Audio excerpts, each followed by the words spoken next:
నా పేరు సాదే సంగీత. నేను ప్రాణాల గ్రామం నుంచి వచ్చాను. నేను నంద్యాల బిషప్ స్కూల్ నర్సరీ నుండి 6th క్లాస్ వరకు చదివాను. అక్కడ కొంచెం ఫీజులు ఇబ్బంది అయినాయి కానీ అక్కడ నుంచి వచ్చేసాను. మళ్ళీ టీసీ డబ్బులు కట్టించుకోమని చెప్తుంటే డబ్బులు అయితే కట్టించుకోలేదు. ఇప్పుడు మా అంకన్న పెళ్ళైన ద్వారా నవభారత్ స్కూల్లో చేరాను. నవభారత్ స్కూల్లో 8th నుంచి 10th వరకు చదివాను. ఆడ పేరు తీపిస్తామని 20,000 తీసుకొని 20,000 తీసుకున్నా కానీ ఫీజు తీపియలేదు, పేరు తీపియలేదు. మాకు ఎట్లయినా సరే డబ్బులు ఎన్నికి తీపియాలి. ఓపెన్ రాపించి జమ్మలమడుగులో పోయి రాపించాడు ఎగ్జామ్. మాకు డబ్బులు మళ్ళీ న్యాయంగా ఇవ్వాలని. నేను ఎల్కేజీ నుంచి 7th క్లాస్ వరకు బుషపర్ స్కూల్లో చదివాను. అక్కడ కాస్త ఫీజుకు ఇబ్బంది అయ్యి మేము మా అంకన్న పెళ్ళ ద్వారా నవభారత్ చేరాం. అక్కడ మళ్ళీ డబ్బులు కట్టిపోయాం, పేరు తీపియడానికి ఆన్లైన్లో అయినా వాళ్ళు చేర్పించుకోవాలా. సర్లే అని ఇక్కడికి వచ్చి పేరు తీపియడానికి మా హెచ్ఎం నవభారత్ సార్లో ఈసీఎం సార్ని అడిగాం. పేరు తీపిస్తా అని మా దగ్గర డబ్బులు ధ్యానం తీసుకున్నాడు. పేరు అయితే తీపియాలా, లాస్ట్ మినిట్ వరకు తీపిస్తా అని చెప్పి మమ్మల్ని ఓపెన్ రాపిస్తారు.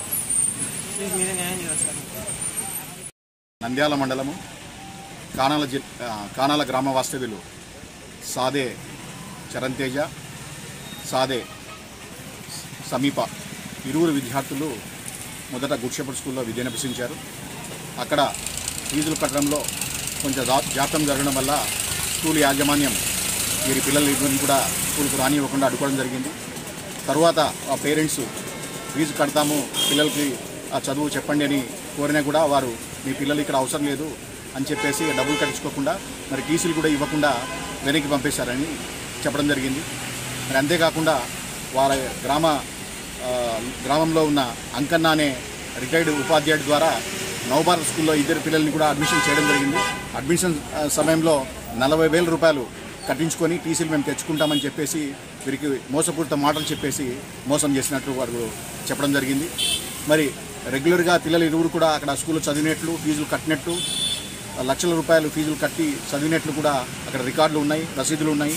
అవన్నీ కూడా కలెక్టర్ గారికి ఈరోజు చూపించడం జరిగింది.